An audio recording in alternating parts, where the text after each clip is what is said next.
caras. Mañana vamos a hacer un repaso de las 10, pero las vamos a ver muy brevemente y las vamos a contrastar con las falsificaciones de Satanás. Porque en definitiva dijimos que para reconocer bien una falsificación hay que pasar más tiempo mirando ¿qué? ¿Lo falso o lo verdadero? Lo verdadero, ¿verdad? Así como los billetes, para poder reconocer mejor una falsificación. Y obviamente en la Biblia encontramos, a partir de Génesis 4, ya en Génesis 3 entra el pecado, encontramos todas estas falsificaciones a cada uno de estos 10 aspectos fundamentales de la sexualidad humana, tal como Dios los dejó, ¿verdad? Así que esta noche vamos a seguir mirando con detalle el billete verdadero, ¿verdad? Para que de esa manera sea más fácil poder reconocer lo que es falsificado. Muy bien, retomamos donde dejamos anoche. ¿Se acuerdan? Anoche vimos las 3 primeras de estas 10 facetas.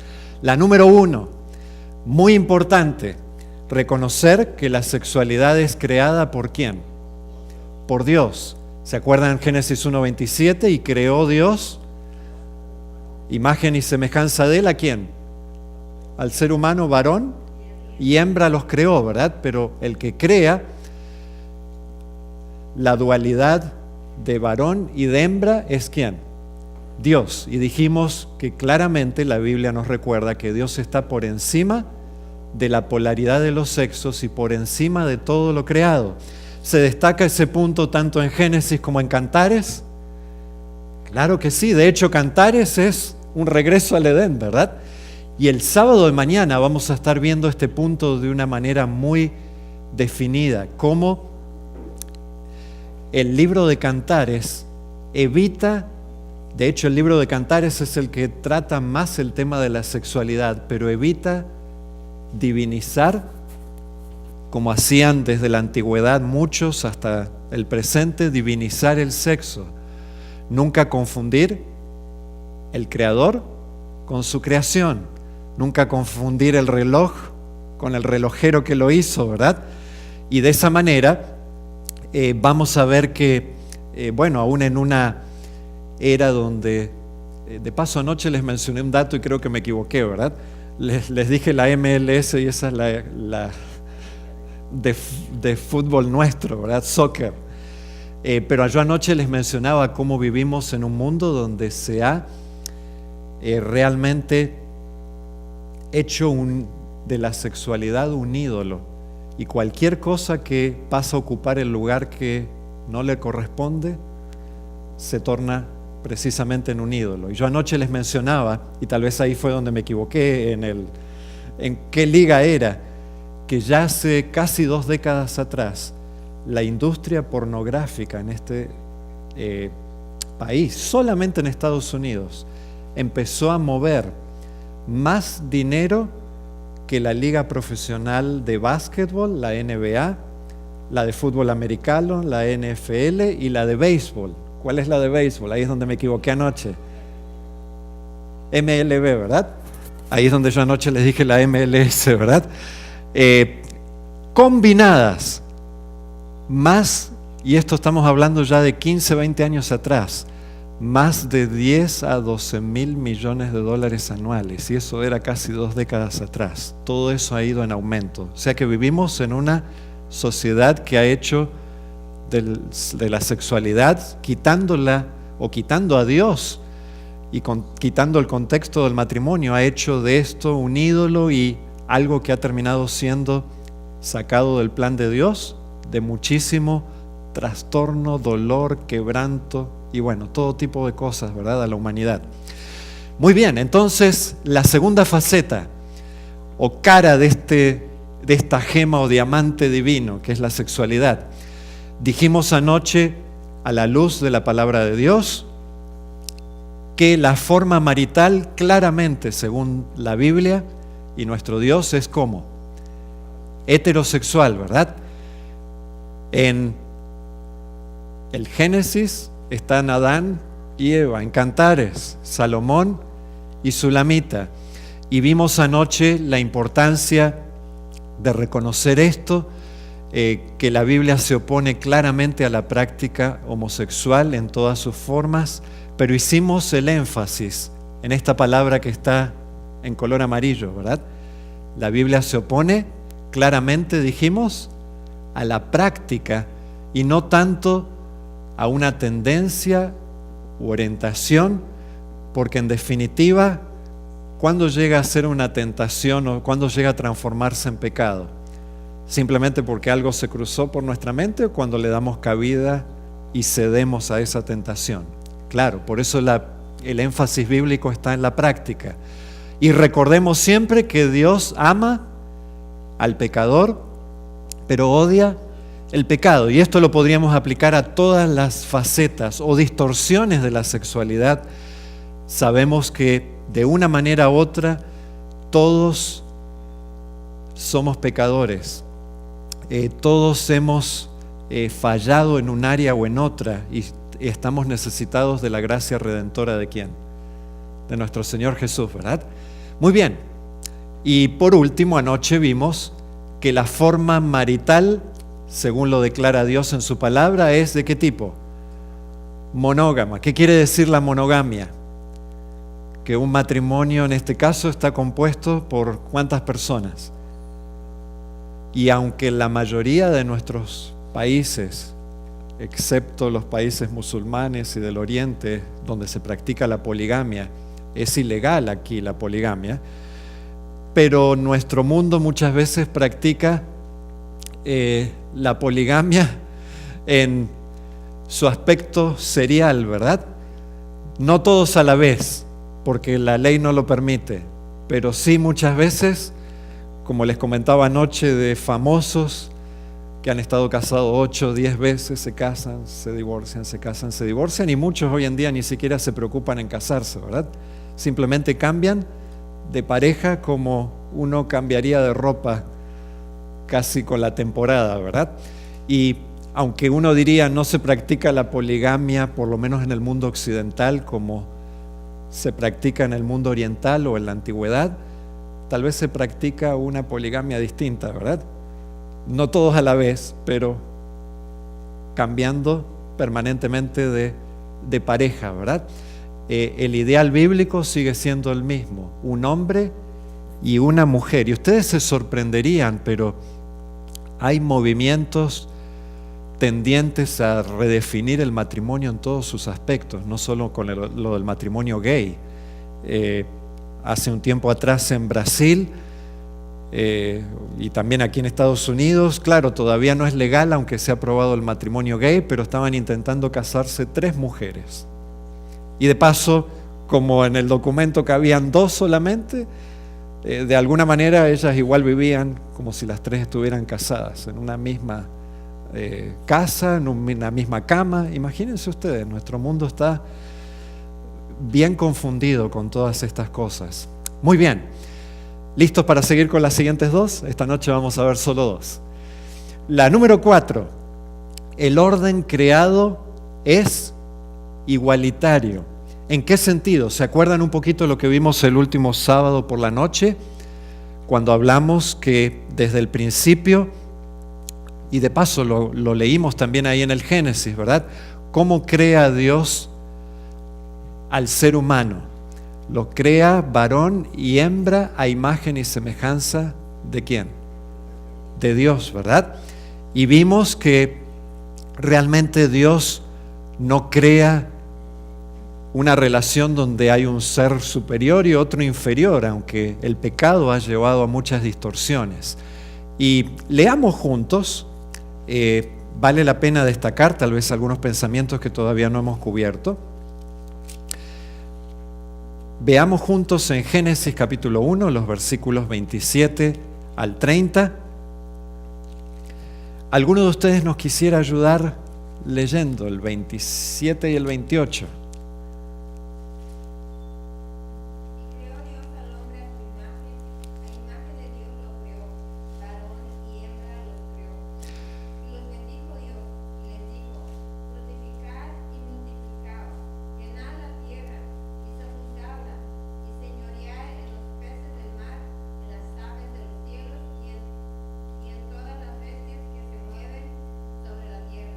Muchísimas gracias y se anima a leernos el 29 y el 30 también.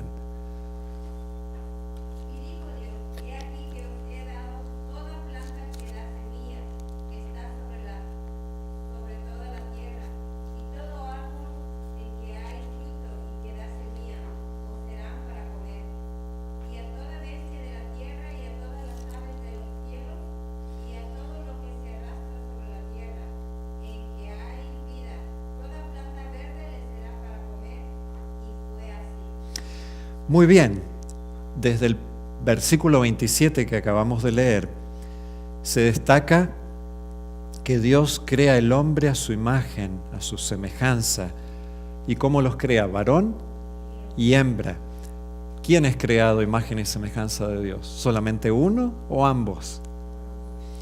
De hecho, Dios es bien claro al decir que tanto varón como hembra son creados a su imagen y a su semejanza. Y ahora que Dios les va a dar la mayordomía de la creación, de todo lo creado, ¿verdad? Fíjense cómo se dirige Dios a esta pareja. ¿Le está hablando solamente a Adán para que él administre la creación o le está hablando a Adán y a Eva? Todos los verbos aquí están en plural. Ven el versículo 28, como dice Dios. Y los bendijo Dios y les dijo, fructificad, todos son plurales, ¿verdad? Y multiplicaos, llenad la tierra y haced ¿qué más? Sojuzgadla y señoread en los peces del mar, en las aves de los cielos y en todas las bestias que se mueven sobre la tierra. Y el sábado de noche dijimos que la palabra señorear ahí es una palabra totalmente diferente de la que aparece en Génesis 3:16 cuando se aplica a la relación del matrimonio, ¿verdad? Una palabra totalmente diferente. Y dijo Dios, he aquí, os he dado, ¿verdad? Son todos plurales. Y por supuesto se destaca que la administración o la mayordomía de la creación es encomendada de igual manera tanto al hombre como a la mujer. Dios se dirige a Adán y a Eva en forma igualitaria. Y de paso vale la pena destacar que hoy en día el término igualitario aún ha sido trastocado en el sentido de que muchas veces, aún en mi país, aparecieron cuando se legalizó el matrimonio gay, estampillas que decían para el correo, matrimonio igualitario. En otras palabras, la igualdad que ellos ven es que el matrimonio esté abierto ahora no solo a parejas heterosexuales, sino homosexuales. Pero cuando estamos hablando de lo que dice la Biblia, obviamente estamos hablando de la relación de hombre y mujer delante de Dios, ¿verdad? Ambos son creados a imagen y semejanza de Dios. Y Dios les dice, plural, fructificad, llenad la tierra, señoread. O sea que la administración de la creación es dada no solo a Adán, sino también a Eva. Dios no crea un ser superior y uno inferior. Ambos, hombre y mujer, son creados a imagen y a semejanza de quién. Bueno, obviamente lo que vimos el último sábado de la noche ilustra un poco los estragos que ha causado el pecado en todos los aspectos de la vida. Pero nosotros siempre apuntamos a regresar al ideal que Dios nos dejó desde el principio, ¿verdad? ¿Qué dice Génesis capítulo 2? Versículos 18 y 20. Y dijo Jehová, no es bueno que el hombre esté solo, le haré, ¿y cuál es la frase allí? Ayuda idónea para él. ¿Por qué estamos destacando en esta noche esta frase? Así como la otra noche vimos qué significaba regir o señorear y también que tu deseo sea para tu marido. Vimos que esas palabras no son lo que muchas veces la gente le asigna en significado. ¿Qué quiere decir ayuda idónea? Bueno, como muchas veces la gente lo pone en práctica, me quiero encontrar una mujer para que sea la que me cocine, me planche, que sea mi sirvienta prácticamente, ¿verdad? Y de paso, aclaro que no tiene nada de malo hacer las tareas hogareñas, pero debe haber siempre respeto y de hecho el Señor nos llama a que podamos también compartir en el matrimonio. No dejarle toda una carga o toda la carga a la mujer, De paso, las estadísticas mencionan que aun cuando en las últimas décadas la mujer ha tenido que trabajar más afuera, su carga de tareas hogareñas muchas veces no ha disminuido. O sea que no por nada muchas veces vivimos todos medio estresados, ¿verdad? Pero el ideal de Dios es que podamos compartir. Y algunos, yo he escuchado a alguna persona decir, me tengo que conseguir una ayuda idónea porque necesito a alguien que me haga esto, lo otro y aquello, y es prácticamente la descripción de lo que quieren más que una esposa, una sirvienta, ¿verdad? Olvidándose que Dios crea tanto a varón como a hembra, imagen y semejanza de ¿quién? De Él mismo, ¿verdad? A imagen y semejanza de Él mismo. Y miren lo que dice el versículo 20. Y puso Adán nombre a toda bestia y ave de los cielos y a todo ganado del campo, mas para Adán no se halló, y ahí otra vez está la frase, no se halló ayuda idónea para él. No se halló ayuda idónea. ¿Qué quiere decir la frase ayuda idónea? Significa lo que muchos consideran que aquí está hablando de alguien que es superior y tiene a alguien a su servicio. Es mi ayuda. Me mandaron a un ayudante a mí, ¿verdad? Para que sea prácticamente mi sirviente o sirvienta. ¿Es eso lo que significa la frase ayuda idónea? ¿Cuántos queremos saber qué quiere decir? Vamos a verlo. En la Biblia misma, y de paso ese es un principio hermoso, ¿verdad? Se explica a sí mismo, es su propio intérprete. No necesitamos ir muy lejos para encontrar lo que significa. Miren qué interesante, el término ayuda idónea en hebreo geser no es jerárquico.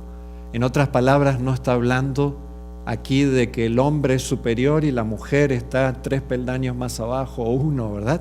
No es eso lo que significa, porque incluso el término ayuda idónea se aplica a alguien que está dispuesto a ayudarnos en todo momento, y es nuestro Dios.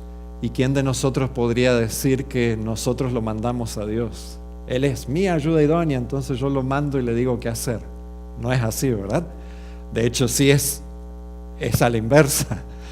Pero vamos a verlo. Vamos a buscar un par de textos en los Salmos. El término ayuda idónea solo indica un benefactor, alguien que es ayuda y socorro. Salmo 70, versículo 5. Algunos de estos salmos son muy bonitos y los conocemos, pero tal vez nunca hemos pensado que es el mismo término que se está usando en Génesis cuando se dice ayuda idónea. Salmo, capítulo 70 y versículo 5. Alguien que no haya leído y que quiera compartirnos la lectura de este versículo.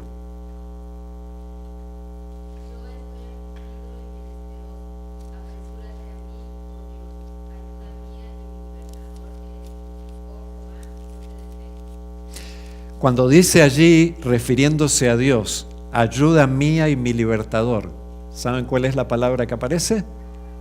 Volvemos aquí donde estábamos hoy, geser, la misma palabra que aparece en Génesis cuando se refiere a que el hombre, Adán, veía que no tenía como los demás animales pareja, ¿verdad? Necesitaba a alguien como él, una ayuda idónea, pero alguien que fuera semejante a él, no un inferior, ¿verdad? 121, Salmo 121, un salmo precioso que nosotros también muchos lo conocemos hasta de memoria, ¿verdad?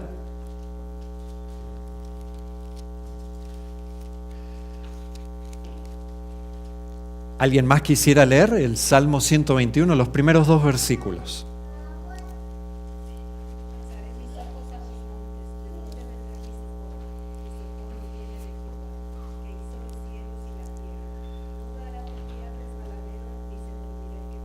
Fantástico, hasta allí estamos bien.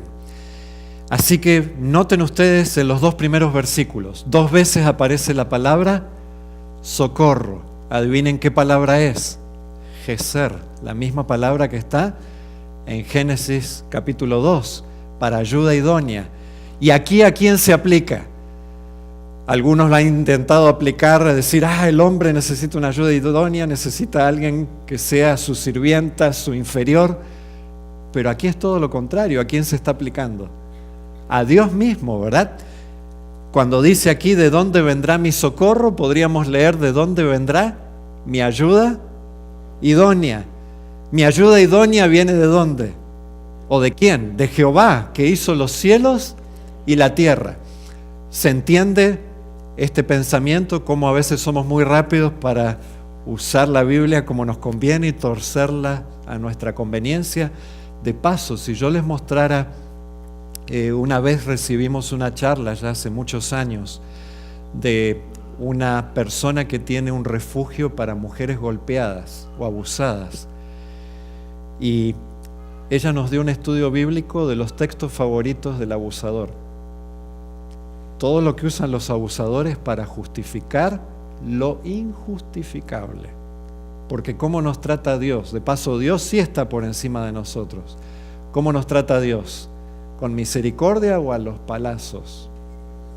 ¿Y cómo nosotros habríamos de atrevernos a usar incluso el nombre de Dios para intentar justificar lo injustificable? Y sin embargo, ahí tengo en la casa en algún lado una lista de los 20, 30 versículos favoritos del abusador, ¿no?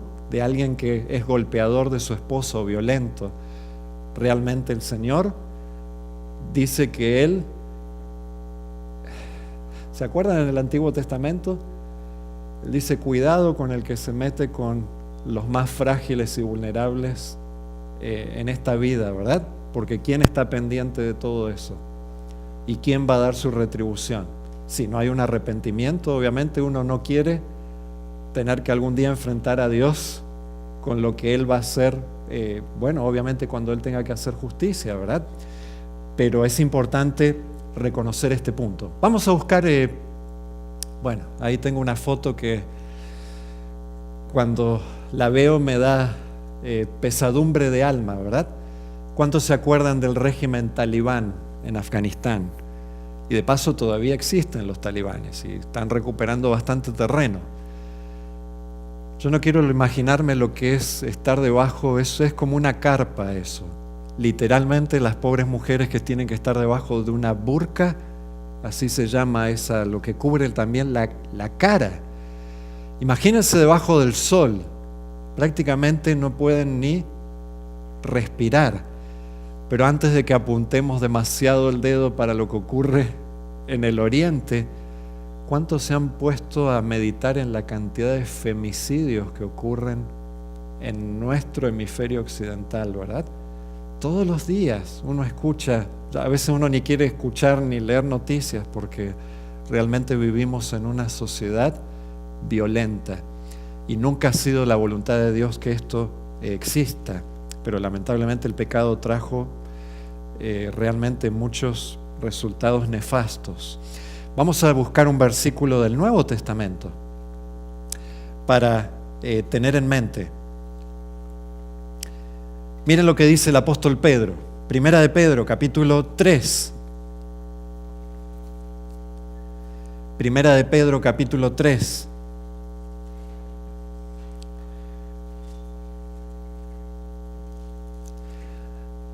¿Cuántos se acuerdan un dicho? No sé cómo lo decían en cada uno de sus países, pero yo me acuerdo de chico que más de una vez escuchaba a distintas personas mencionar: a una mujer no se la toca ni con el pétalo de una rosa. ¿Cuántos han escuchado eso? ¿Y cuántos creen que tiene mucho de cierto, verdad? Claro, acá está hablando de tocar para hacer daño, ni con el pétalo de una rosa. ¿Qué dice el apóstol Pedro? Vosotros maridos, Primera de Pedro 3:7, igualmente vivid con ellas, hablando de sus esposas. ¿De qué manera? Sabiamente, dando honor a la mujer como a vaso más frágil y ¿cuál es la palabra que sigue a continuación? Coherederas de la gracia de la vida, para que vuestras oraciones no tengan estorbo. ¿Qué quiere decir la palabra coheredera de la gracia de la vida? Alguien que hereda en el mismo nivel que sus esposos o que un hombre, ¿verdad? Coheredera de la gracia de la vida. Y dice aún más, para que vuestras oraciones no tengan ¿qué? Estorbo. ¿Es clara la Biblia con respecto a esto? Cuando habla, por supuesto, de vivir siempre en una relación de amor y respeto. De hecho, cuando a veces hemos dado estas charlas, el apóstol Pablo dice en Efesios, maridos, amad a vuestras mujeres, y a las mujeres respeten a sus maridos. Muchas veces le hemos dicho a las parejas que obviamente amor tiene que haber entre los dos y respeto también, pero el énfasis del hombre hacia la mujer es en un amor respetuoso y de la mujer hacia el hombre es en un respeto amante, ¿verdad? Porque hay distintas necesidades en el corazón de cada quien, pero debe existir esto. Obviamente es parte del plan de Dios desde el mismo comienzo. Volvemos a Génesis. Vimos ya algunas cosas interesantes, pero vamos a ver aquí algo sumamente interesante.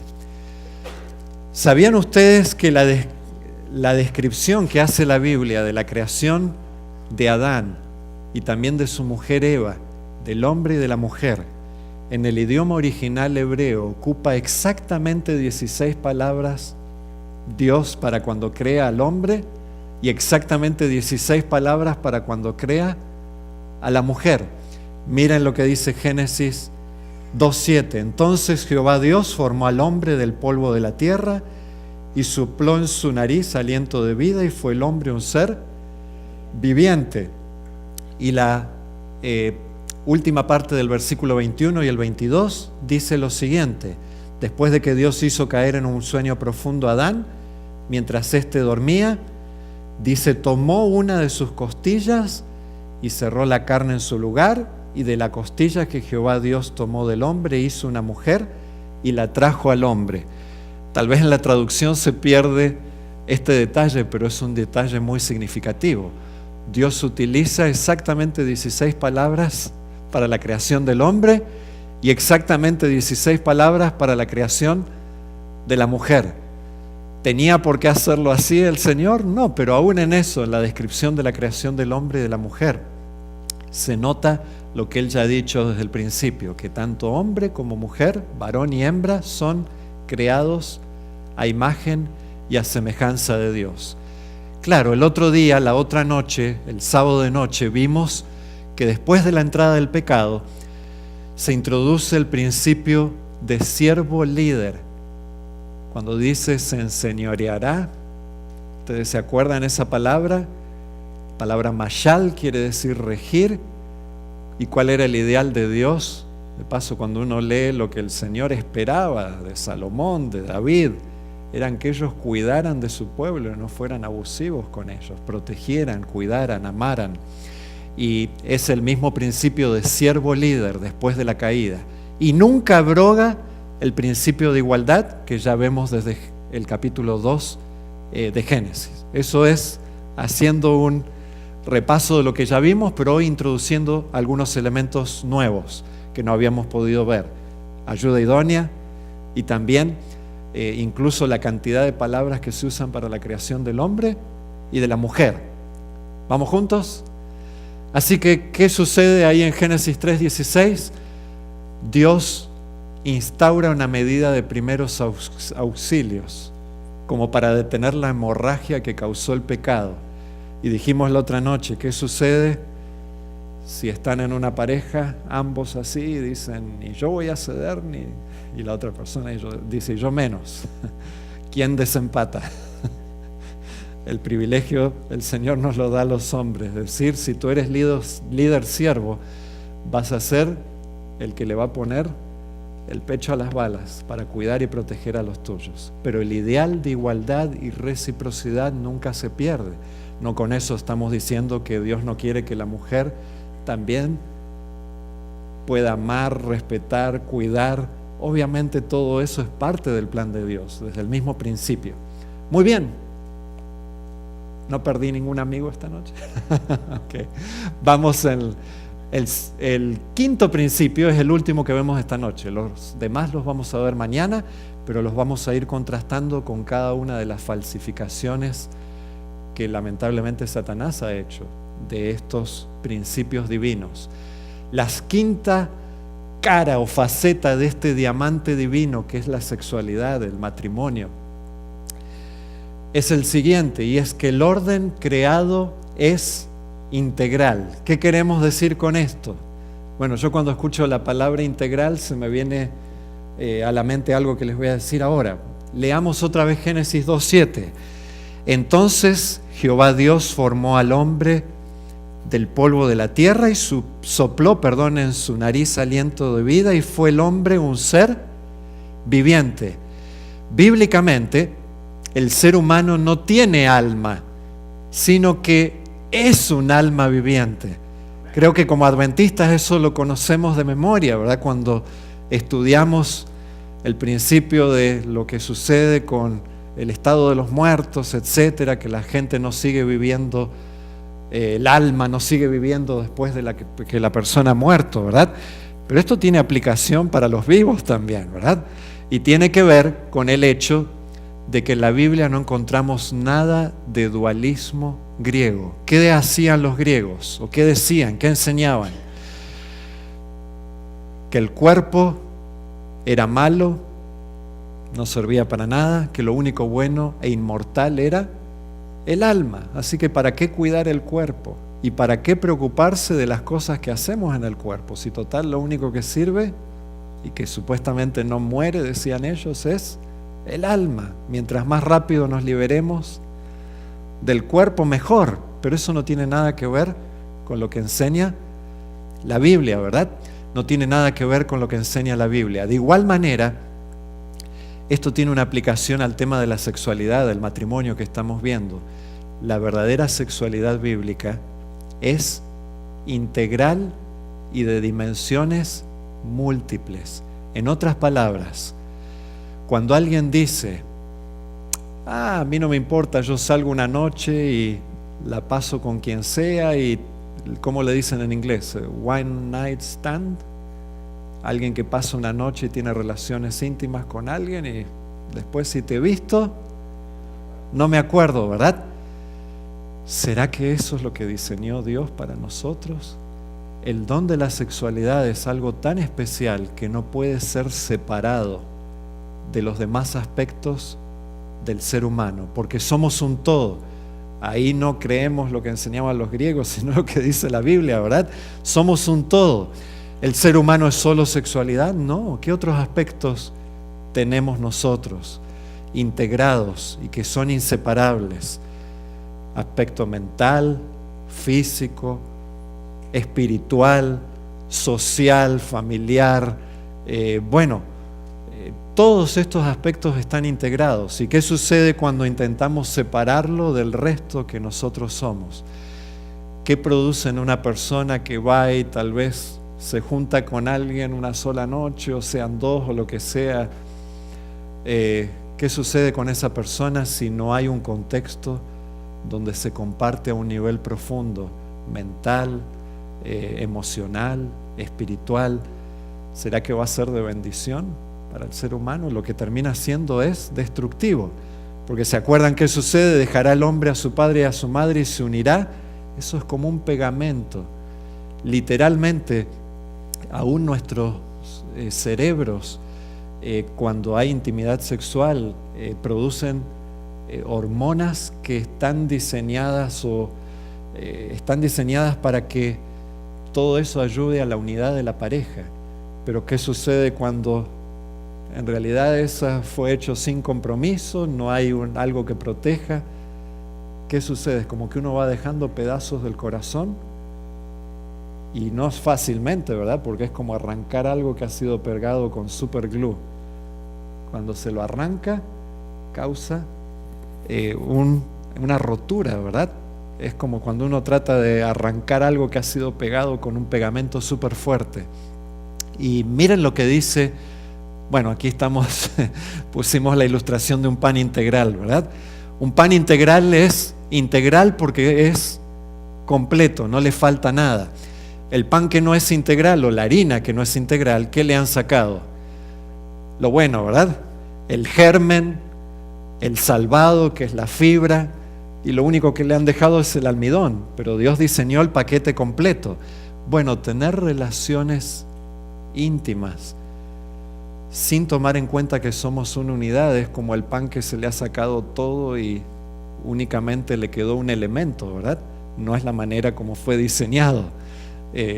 Realmente el Señor ha diseñado el regalo o el don de la sexualidad para ser disfrutado en su verdadero contexto, reconociendo que somos un todo, espiritual, física, mental, emocionalmente, tiene que haber una unidad.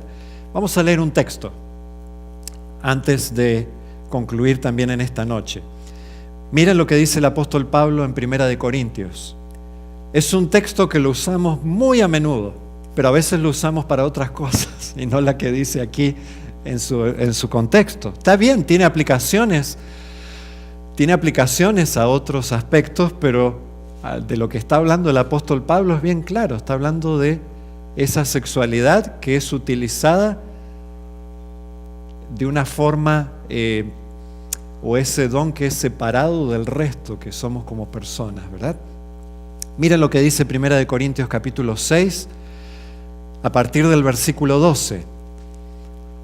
Repitiendo algunas frases que usaban en su tiempo, el apóstol Pablo dice, sí, yo sé lo que andan diciendo, ¿verdad? Todas las cosas me son lícitas, pero él les dice, pero no todas son convenientes.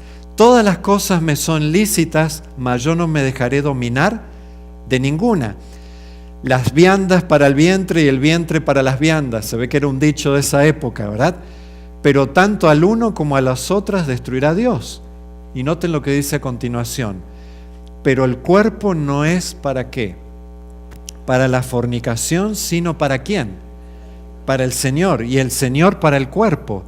Y Dios, que levantó al Señor, también a nosotros nos levantará con su poder.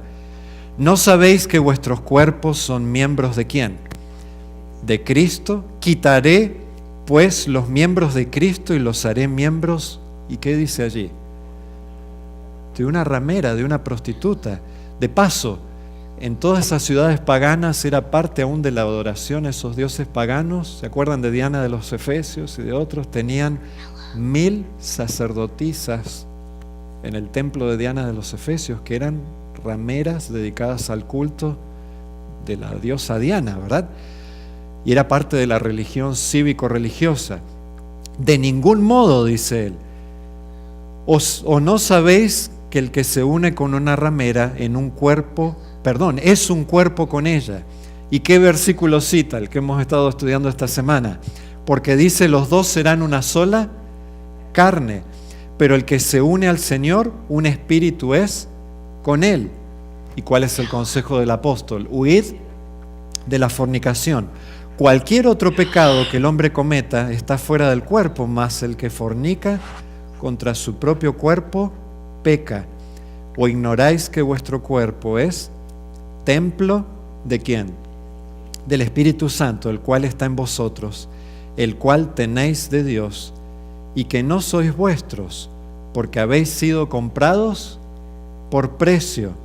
Glorificad pues a Dios en vuestro cuerpo y en vuestro espíritu, los cuales son de Dios. Creo que el pasaje es suficientemente claro, ¿verdad? Para no tener que agregar mucho aquí. Somos un todo inseparable. Además, hombre y mujer se complementan. ¿Cuál es la falsificación o las falsificaciones de Satanás con respecto a este fundamento de la sexualidad?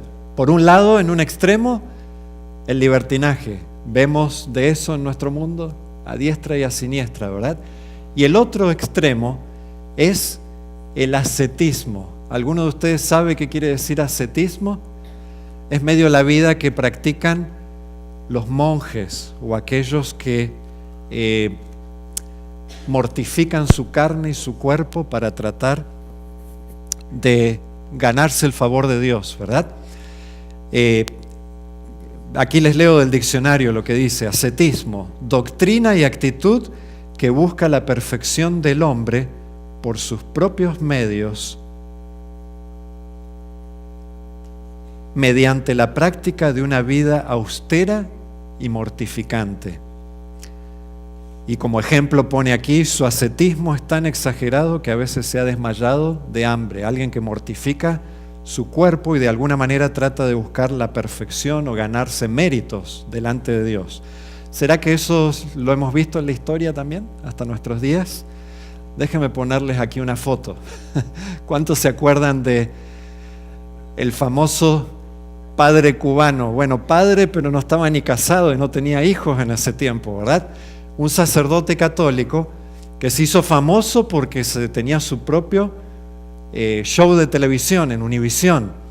Y ahí le daba consejos a la gente hasta que por ahí lo encontraron con su cubanita en una playa. Bueno, no sé de dónde es De paso, déjenme preguntarles, ¿no es natural lo que le pasó a él? Él siempre anhelaba tener una familia. Él llegó a amar a una mujer. Y de paso, si ustedes ven aquí la foto, esta es la familia. Ahora es verdadero padre, ya no es más sacerdote de la Iglesia Católica, sino que se pasó a la iglesia más parecida que pudo encontrar, pero que permite el casamiento de los sacerdotes. Se hizo episcopal, que es parte de la confesión anglicana, y él tiene ahí en la Florida su propia iglesia, y bueno, ahora tiene una familia. Esta foto ya es de hace unos pocos años atrás, los chicos ya están más crecidos. Pero ¿será que es natural que se obligue a alguien que quiera seguir una vocación religiosa a tener que abandonar el deseo de formar una familia?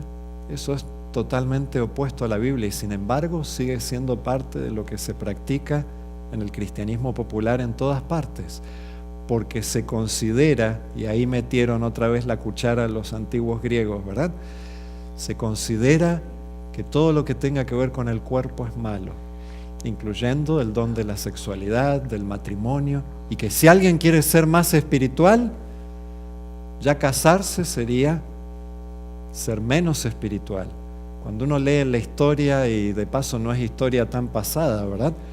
Hace poco el Vaticano estaba teniendo la primera reunión que están teniendo para considerar el problema gravísimo del abuso sexual de menores. No hay nada en absoluto que justifique eso, pero hay un tema subyacente que ellos difícilmente lo vayan a tratar, y es el celibato impuesto a los sacerdotes. Es totalmente antinatural, ¿verdad? Y sin embargo, esto sigue reflejándose de distintas maneras. ¿De qué manera nos afecta a nosotros el ascetismo o el libertinaje? Bueno, tal vez no en la misma manera como le tocó al cura Alberto, ¿verdad? Ahora es padre de verdad, ¿no? Ya no es padre de la Iglesia Católica, sino que es padre de familia. Sigue siendo religioso, pero ya pertenece a otra confesión.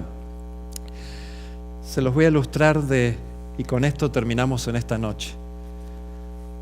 Alguno de ustedes se preguntará qué me he traído aquí, ¿verdad? Como seres humanos, nos encanta irnos de un extremo al otro, ¿verdad?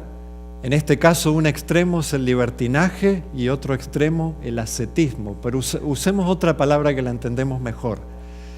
¿Han oído la palabra santurrón? ¿Sí? ¿Cuántos la han oído? Existe en el diccionario. En este extremo está la santurronería. No estamos hablando de santidad, ¿eh? ¿Qué es la santurronería? Aquellos que se van al otro extremo y pretenden dar un haz de santidad, dar una impresión de que son más santos, y muchas veces se van al otro extremo. ¿Cuál de los dos extremos es el peor? Pregunta difícil, ¿no? Los dos. Porque si este es el camino correcto, imaginémonos que este pasillo es el camino por donde tenemos que caminar, ¿será que le importa a Satanás por cuál de las dos banquinas nos saca del camino correcto? Con tal de sacarnos del camino que lleva a la vida, a él le importa muy poco sacarnos por la izquierda o por la derecha, por el lado del libertinaje o de la santurronería. ¿Y a qué me refiero con eso? Bueno, hay muchos extremos, incluso cuando tiene que ver con la familia, las prácticas familiares. Yo he visto todo tipo de extremos, ¿verdad? Padres que no dejaban ni aún en verano jugar a sus hijos al básquetbol con bermudas, los hacían jugar con pantalones largos, algunos los hacían meter en una piscina o alberca vestidos así como están ustedes vestidos, con algo largo hasta abajo, y algunas de esas chicas terminaron quedando embarazadas fuera del matrimonio. ¿Por qué? Los extremos o fanatismos nunca son buenos. Ahora, si nos vamos al otro lado, ¿estamos diciendo que el extremo del libertinaje es bueno? Por supuesto que no. ¿Saben qué dicen los muchachos que han crecido en hogares donde no se les han puesto límites? Y eso es algo muy real en las últimas generaciones. Ellos dicen, mis padres no me amaron, porque yo les decía, voy a salir. ¿Y con quién vas a salir? No sé, con un grupo de amigos. ¿A qué hora vas a volver? Ni sé si voy a volver esta noche. Bueno, que te vaya bien. ¿Saben lo que dicen esos muchachos con el correr de los años? Mis padres no me amaron, porque no me pusieron ningún tipo de límite. A ellos no les importó que yo me contagiara cualquier enfermedad venérea, ni que volviera borracho de madrugada. Sí se entiende lo que significa este extremo, ¿verdad? ¿Cuál de los dos extremos es el peor? Los dos, ¿verdad?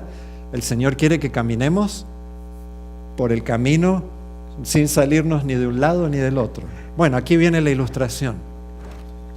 Esto lo podemos aplicar al matrimonio, a la crianza de los hijos. Hoy vimos el principio de el matrimonio, la familia como el matrimonio como una unidad igualitaria, y también hablando de la sexualidad como un aspecto integral, igualitario, integral, ¿verdad? ¿Qué sucede? Imaginémonos, este es un jaboncito, ¿verdad? No estamos haciéndole propaganda a ninguna marca, ¿verdad? ¿Qué sucede en un matrimonio en el cual, y la otra noche ilustrábamos, alguien trata de dominar a la otra persona? Pero esto tiene mucho más que ver solamente con ese aspecto de dominación, ¿verdad? Cuando en un matrimonio alguien es el que trata de imponerse siempre para con el otro, y han visto que a veces una es la persona que anda persiguiendo al otro todo el tiempo, y la otra persona es más tímida y no quiere saber nada, ¿verdad? Y la otra persona se esconde. ¿Qué extremo es el mejor? ¿El que anda persiguiendo constantemente y acosando al otro, o aquel que nunca quiere tratar ningún problema y los esconde debajo de la alfombrita? ¿Cuál extremo es el mejor? Ninguno de los dos, porque la persona, imagínense en el matrimonio, que trata de controlar a la otra persona y lo anda persiguiendo por todos lados. Si yo aprieto este jabón mojado, ¿qué va a suceder? Se termina escapando. Pero el otro que no quiere nunca ni hablar de nada, ni que me vengan con problemas, yo quiero vivir mi vida tranquilo. Es más, si vivimos en cada uno en nuestra habitación separados, mejor, ¿verdad? ¿Qué sucede si en lugar de ser alguien que anda correteando al otro por todos lados, es alguien que ni le interesa lo que pasa? Tiene un desinterés casi total.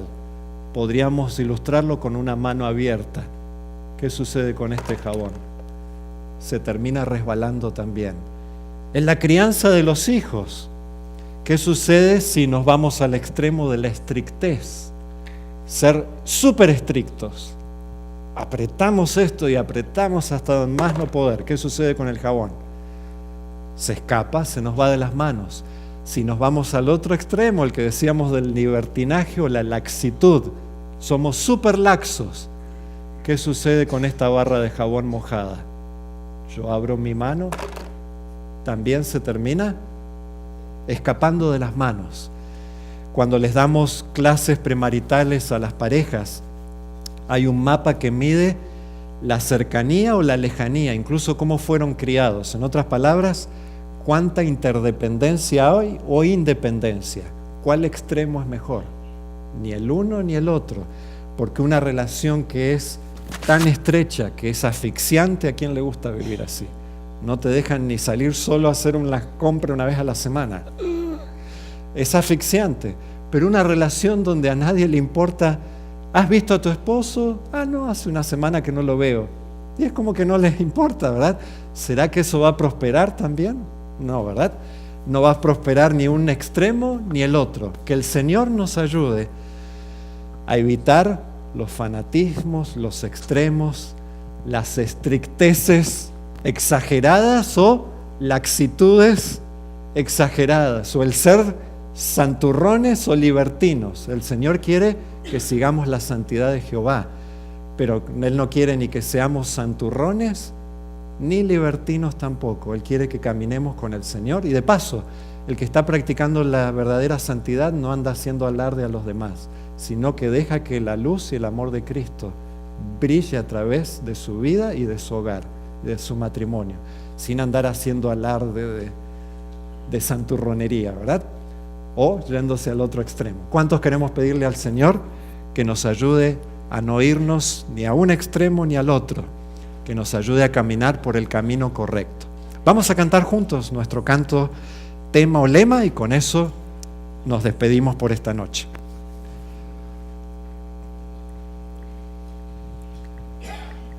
Mis queridos televidentes, gracias por estar con nosotros en esta noche. Esperamos que el mensaje de hoy pueda ser de mucha bendición para sus vidas y que hayamos disfrutado al máximo y que hayamos aprendido cómo realmente está vinculado el libro de Cantar y Génesis con la sexualidad. Hermana, ¿qué le pareció a usted esta noche el mensaje del pastor? Me ha parecido muy importante, muy interesante, porque a lo que el pastor está haciendo nos está dando, podríamos decir, pistas de cómo llegar nuevamente al Edén.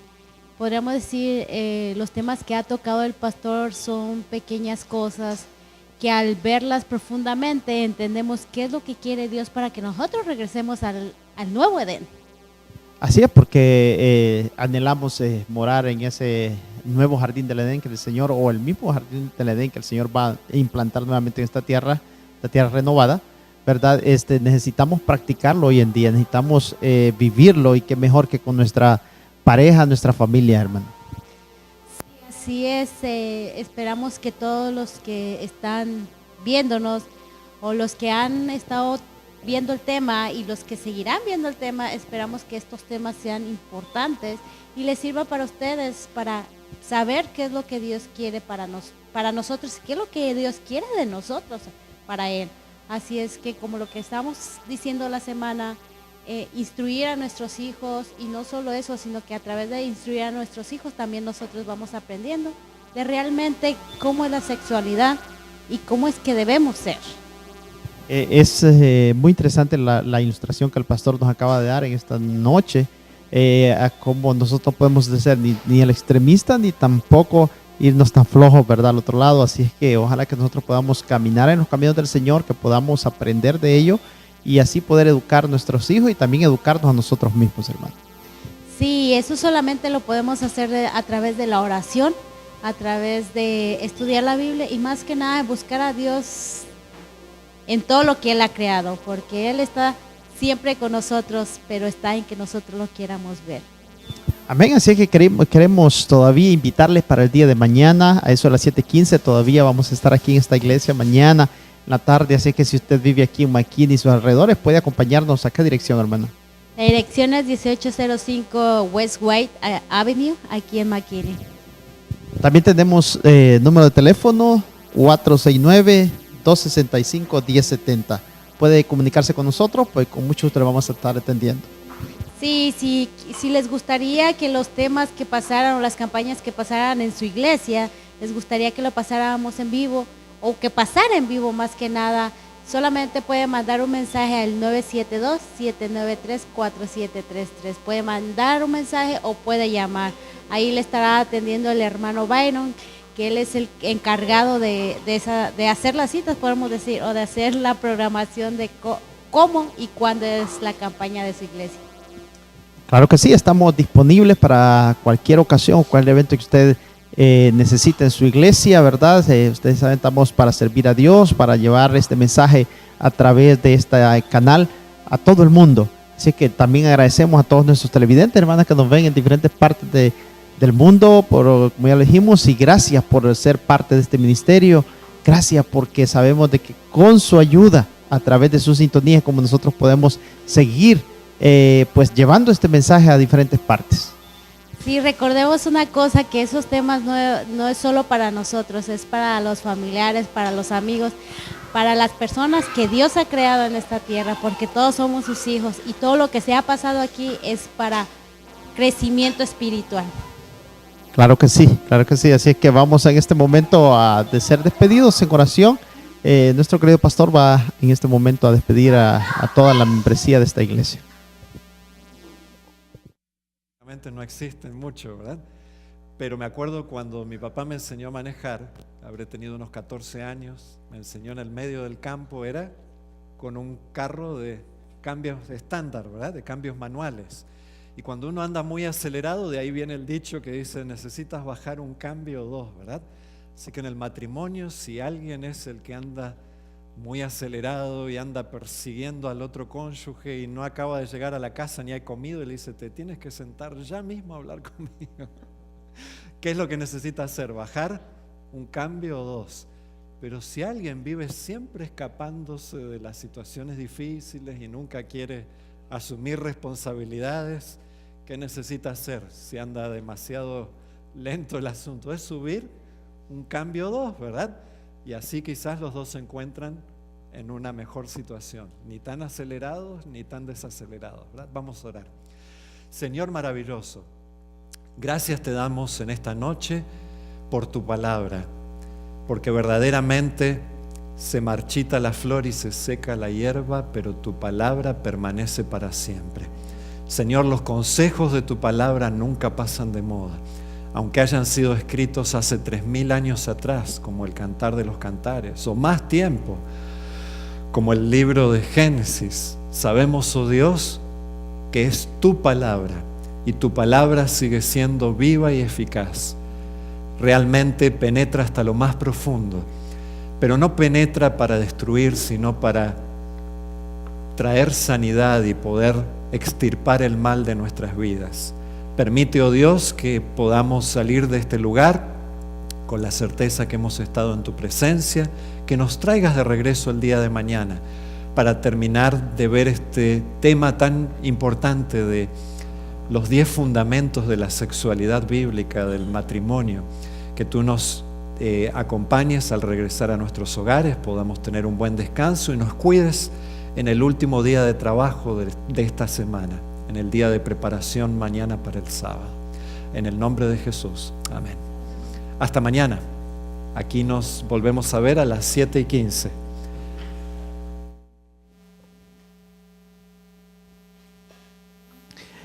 Bien, mis queridos hermanos, mis queridos amigos, gracias por haber estado con nosotros en esta hora. Queremos invitarle para que el día de la mañana, eso a las 7:15, nuevamente esté con nosotros, hermana, por hoy, esta noche. Gracias a Dios hemos sido ricamente bendecidos.